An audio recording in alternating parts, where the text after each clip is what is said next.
I got some news, y'all. Sarah's dead. She died at the age of 127. And while we might remember her as a cruel slave owner who encouraged rape and even treated her own nephew horribly, let's not forget that she was also a mother to her brother's son and a devoted sister to her husband. So yeah, a good day for humanity, but a sad day for Abraham. Apparently, she died in a tent in Kiryat Arba, also known as Hebron, pretty close to Mamre and his oak trees. And Abraham is just sitting next to the tent, bawling his eyes out. Even though God never shuts up about how much land he's gonna give Abraham, the reality is that Abraham doesn't even have any land here to bury Sarah. So he approaches the local Hittites and asks them if he can buy some land from them. They're all like, dude, we love you. Just pick a spot and we'll give it to you for free. But this is clearly just something they say. They definitely expect to get paid. So Abraham bows and says, I can't accept that, my friends. I'll pay the full price.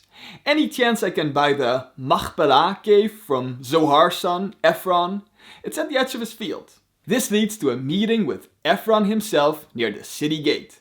But it's not just with Ephron, like the entire tribe or whatever is watching because they all gotta witness the transaction. And this Ephron guy is kind of a sneaky bastard, because he knows that Abraham just wants the cave, but he sees an opportunity to sell his field for a shitload of money by using a dirty trick. So he says to Abraham, bro, you can have the cave and the field, and you don't even have to pay. Consider it a gift. Now at this point, Abraham could just say that he doesn't need the field.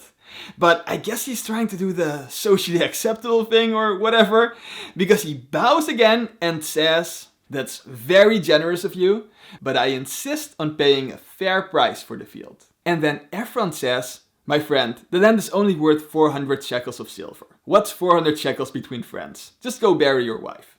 And this is basically checkmate, because what's Abraham gonna do? He can't accept it as a gift right after saying he's gonna pay for it, and 400 shekels is a shitload of shekels. But because Ephron has framed it like it's nothing, he also can't say it's worth less than that. So that's how Abraham ends up paying 400 fucking shekels of silver for a piece of land he wasn't even planning to buy. But hey, at least he got the cave he wanted, so he goes there to bury Sarah. And this will probably become a family grave where others will be buried as well.